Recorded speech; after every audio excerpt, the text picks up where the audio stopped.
Mr. Chair, can I address our minutes? Yes. I'm going to read some notes and comments about our minutes that we are about to approve.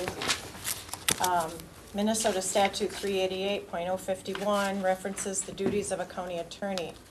The statute is clear that Mr. Nordstrom's relationship with the county board is to give opinions and advice upon the request of the board or any officer. The law is clear on the definition and scope to which Mr. Nordstrom is to function and interact with commissioners. And yet the board has to deal with constant interference from this individual. And let me give you a few examples from last week's meeting. Last week at 52 minutes and 50 seconds into the meeting, Jim Nordstrom interrupted the chair and stopped us from formally adopting the written charges against Mr. Johnson because, as he stated, this item has not been on the agenda. He interjected his unrequested opinion that we need another hearing and that it is not appropriate to adopt it right now without some sort of notice. Jim Nordstrom then proceeded to push the board in a direction to determine if the board's desire is to terminate this contract. If so, then we could formulate charges. This direction that Jim Nordstrom was forcing seems to be in complete contradiction with Minnesota Statute 375A.06, in which the law states written charges and a public hearing must happen prior to a vote to terminate. At 55 minutes and 50 seconds into the meeting, Jim Nordstrom, without being recognized by the chair to speak or soliciting of his opinion, interrupted the meeting and barked the question, "We do not have any reasons for termination today." I responded to the county attorney by reminding him that the reasons for terminating the contract were on the resolution. At that point, Mr. Nordstrom stated he hadn't seen the resolution. If that statement were true, why did the Winona Daily News in the October 15th issue quote the county attorney saying, "Based on the wording of the resolution the board will vote on Tuesday, two things would have to be granted in accordance with state statute if Johnson is fired." At 1 hour and 42 minutes into the meeting, Jim Nordstrom instructs the chair to take a question from the audience. Is he the acting chair at this point? At 1 hour and 43 minutes into the meeting, Jim Nordstrom begins to interrupt and heckle the chair and presses or pushes the board into the direction of forming a committee.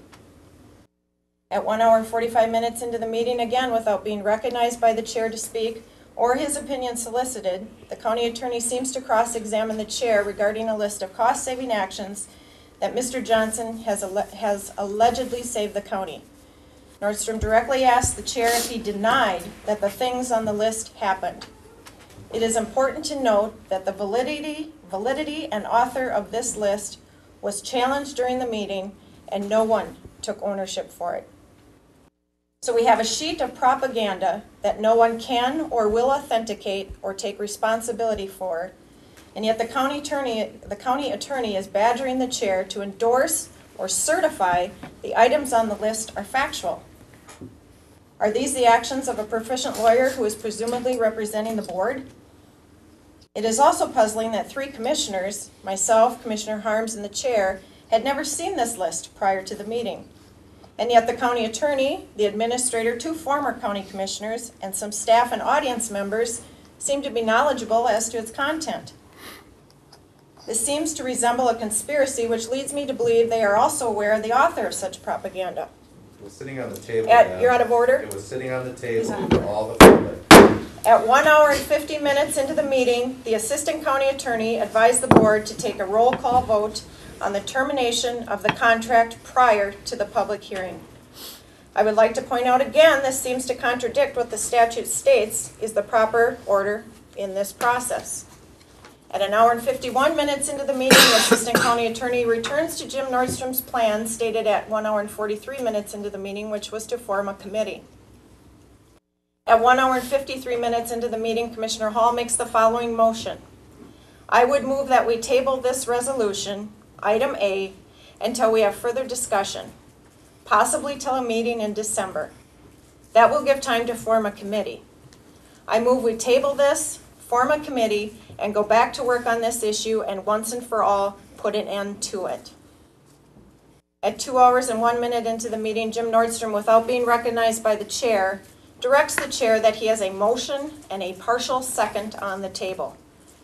There were several more minutes of discussion, but the final and complete motion was never read back, and it ultimately passed in a convoluted and procedurally incorrect way. I can only credit this confusion to the interference and manipulation from our county attorney. So where do we go from here? As a result of the interference from our county attorney, this board tabled an action item and wrapped the motion with a very vague committee appointment. This prompted headlines like Wabasha County Board creates committee to study firing, which is misleading, but without defining the purpose of the committee, we can't prove the headline is inaccurate. I even have an email from Michael Plant where he is asking the committee members what specific areas we should look at, or if there are other members we want to bring into the committee. Not only is this governing body left with a convoluted motion, we also have been left with more questions than answers. Therefore, Mr. Chair, I move to amend the minutes by striking the 12/8 tabled date, because the date was actually left open, and I move to strike both lines referencing the committee. We shouldn't recognize that part of the motion because it wasn't clear to the board, the assistant county attorney, or our clerk what the specific motion was regarding the committee. The clerk has recorded in these minutes that the committee was formed to research the fiscal ramifications of termination, and yet researching fiscal ramifications was not in the communication I received from Michael Plant, who has taken on the role of organizing the committee's work. I would also ask that the movers of the motion bring the committee item back on a future agenda with the function and role of the committee spelled out very clearly. How can we expect the public and the media to understand what the function of this committee is when we obviously don't know for sure ourselves? The board needs to be clear and transparent with what this committee is charged with doing. If this matter were ever to go to court, which we know there is a likelihood of just that, we need to be able to demonstrate that we followed meeting procedure or protocol, we openly communicated, and we were clear on the expectations for this committee and the power or authority that they have. It is in the best interest of the county, the members of the committee, and our administrator to do this the right way in a setting that is not dysfunctional and filled with confusion and interruptions. I will repeat my motion for the record. I move to amend the minutes by striking the 12/8 tabled date, as well as striking both lines referencing the committee.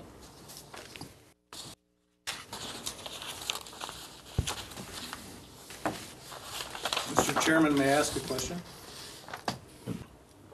May I? Yeah. Ms. Russian, what you're saying is you want to eliminate the committee? Is that what your intent is? I'm saying strike it from the minutes, bring it back, and specify clearly what the purpose of the committee is, what they will be doing, what the guidelines are. You haven't even given them their boundaries as far as power. When they come back, is that going to be it, or we don't know expectations? Michael Plant sent out an email, basically, what do you want to do? How do you want to start? Should we have rules? What is the function?